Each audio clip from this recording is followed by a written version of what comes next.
নমস্কার বন্ধুরা, শ্রাবণী রান্নাঘরে আপনাদের সবাইকে স্বাগত। আজকে আমি মাত্র 10 মিনিটের মধ্যে কাঁচা আম দিয়ে টক ঝাল মিষ্টি জেলি আচারের রেসিপিটা শেয়ার করছি। এটা বানানো ভীষণ সহজ আর খেতেও কিন্তু খুব সুস্বাদু। তাহলে দেখে নিন আমার আজকের এই সহজ পদ্ধতির রেসিপিটি। কাঁচা আমের টক ঝাল মিষ্টি জেলি আচার বানাবার জন্য নিয়েছি দুটো বড় সাইজের আম। এবার আম দুটোর খোসা ছাড়িয়ে নিচ্ছি।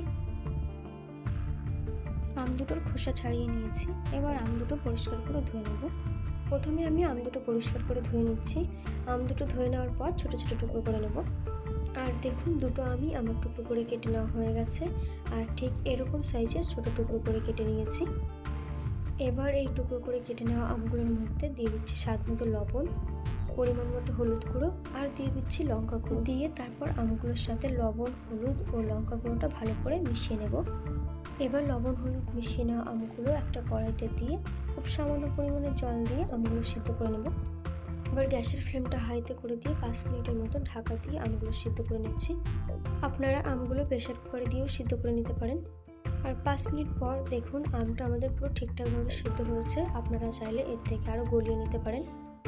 আমি ঠিক এরকমই সিদ্ধ করে নিলাম। আমি আর এর থেকে বেশি আমটা গলিয়ে নিলাম না। দেখুন আমটা একদম পারফেক্ট সিদ্ধ হয়েছে। এবার এই সেদ্ধ করে নেওয়া আমগুলো আমি একটা গ্লাসের সাহায্যে ম্যাশ করে নিচ্ছি। তবে আপনারা আপনাদের সুবিধা মতো জিনিস দিয়ে ম্যাশ করে নেবেন আমটা। আর যদি আপনাদের কাছে ভেজিটেবল ম্যাশার থাকে তাহলে আপনারা সেটার সাহায্যে ম্যাশ করে নিতে পারেন। তবে আপনারা চাইলে এটা ম্যাশ না করে একটা বড় ছাঁকনির মধ্যে নিয়ে এর ঘন পাল্পটা বের করে নিতে পারেন।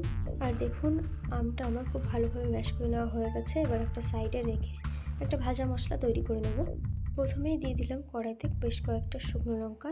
এবার মিনিট 2 সময় নিয়ে শুকনো লঙ্কাটা হালকা করে ভেজে নেব। শুকনো লঙ্কাটা হালকা করে ভেজে নেওয়া হয়ে গেলে এর মধ্যে দিয়ে দেব 1.5 টেবিল চামচ গোটা মৌরি, সাথে দিয়ে দেবো 1/4 চা চামচ মেথি দানা। মেথি কিন্তু খুব বেশি ব্যবহার করবেন না, খুব বেশি ব্যবহার করলে তেতো হয়ে যাওয়ার সম্ভাবনা থাকে। 1 থেকে 1.5 মিনিট সময় ধরে এটাকে হালকা করে ভেজে নেব। গোটা মশলাগুলো আমার ভেজে নেওয়া হয়ে গেছে। মশলা থেকে সুন্দর গন্ধ বেরোতে শুরু করেছে। এবার এই হালকা ভেজে নেওয়া গোটা মশলাগুলো নামিয়ে একটা প্লেটের মধ্যে নিয়ে নিচ্ছি আর ঠান্ডা হওয়ার জন্য অপেক্ষা করব। তারপর ম্যাশ করে নেওয়া আমের মধ্যে দিয়ে দিচ্ছি পরিমাণ মতো চিনি। চিনিটা অবশ্যই আপনারা আপনাদের স্বাদ অনুযায়ী ব্যবহার করবেন। এবার আমি চিনি দিয়ে সেদ্ধ করে নেওয়া আমের পাল্পটাকে লো ফ্লেমে মিনিট 5 সময় ধরে জাল করে নেব। মিনিট 5 সময় ধরে আচারটাকে আমি ভালো করে পাক দিয়ে নিচ্ছি। আচারে ঠিকমতো পাক দেওয়াটা কিন্তু অত্যন্ত জরুরি, কারণ চিনির কাঁচা গন্ধ যেন এর মধ্যে থেকে না যায়। আর আমাদের আচার তৈরি হয়ে গেছে। এবার গ্যাসের ফ্লেমটা বন্ধ করে দিয়ে ভাজা মশলাটা আচারের সাথে ভালো করে মিশিয়ে নেব। তাহলে তৈরি হয়ে গেল আমাদের কাঁচা আমের টক ঝাল মিষ্টি জেলি আচার। এবার এটা ঠান্ডা করে কাচের বয়ামে ঢেলে রেখে দেব। আর এই আচারটা ফ্রিজে রাখার কোনো দরকার নেই, তবে আপনারা চাইলে নর্মাল ফ্রিজে অবশ্যই রাখতে পারেন। আর রোদে দেওয়ারও কোনো দরকার নেই। আপনারা চাইলে এটা রুটি বা পাউরুটির সাথে মাখিয়েও খেতে পারেন, আবার শেষ পাতে চাটনি হিসেবেও খেতে পারেন। আমার আজকের এই জেলি আচারের রেসিপি আপনাদের কেমন লাগলো অবশ্যই জানাবেন। আর যদি ভালো লেগে থাকে তাহলে এইভাবে একবার ট্রাই করে দেখতে পারেন। আশা করি আপনাদের ভালো লাগবে।